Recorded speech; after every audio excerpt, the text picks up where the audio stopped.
Selamat sore, perkenalkan nama saya Abigail Natali dengan NIM 197230065, seorang mahasiswa SBM ITB 2026. Pada hari ini saya akan membuat sebuah video motivasi mengapa saya ingin memasuki penjurusan manajemen. Pertama-tama mungkin saya akan memulai dengan mengapa saya memilih SBM sebagai fakultas impian saya. Sejak dahulu jika ditanya orang, saya akan selalu menjawab, saya ingin bekerja di bidang hukum. Akan tetapi karena satu dan lain hal, saya beralih minat ke bidang ekonomi dan saya merasa nyaman untuk bekerja dan belajar di bidang tersebut.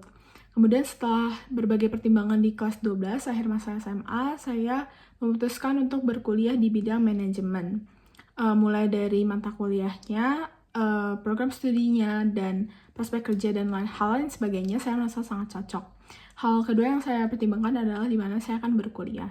Growing up, saya selalu merasa hidup di comfort zone dan kurang memiliki kesempatan serta situasi yang menantang.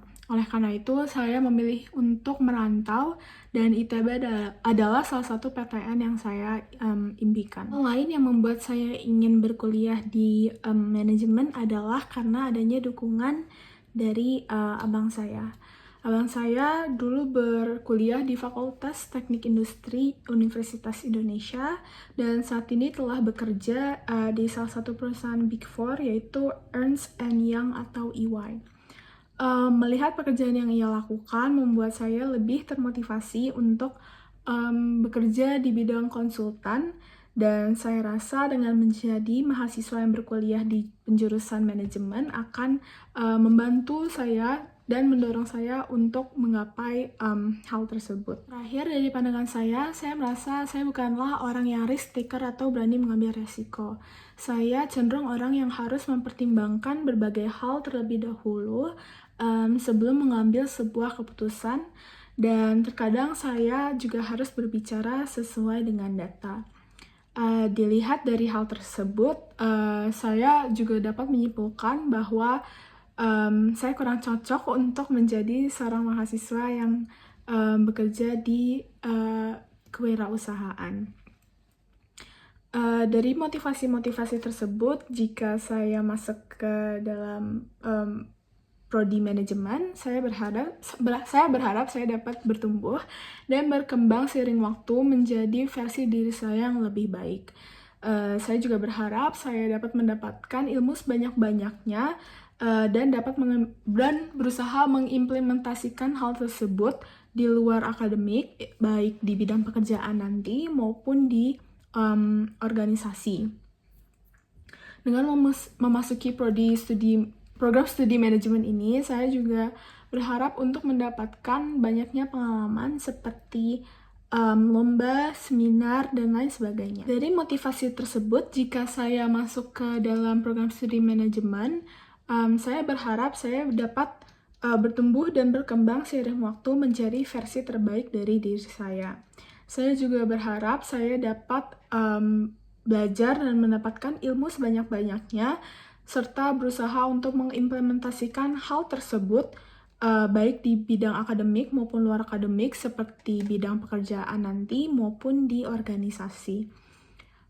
Dengan memasuki manajemen juga, saya berharap untuk mendapatkan banyaknya pengalaman seperti lomba, seminar, dan hal lain sebagainya yang saya rasa dapat menguntungkan bagi saya untuk menata masa depan. Motivasi tersebut pastinya harus didukung juga oleh kuantitas serta kualitas belajar yang saya lakukan.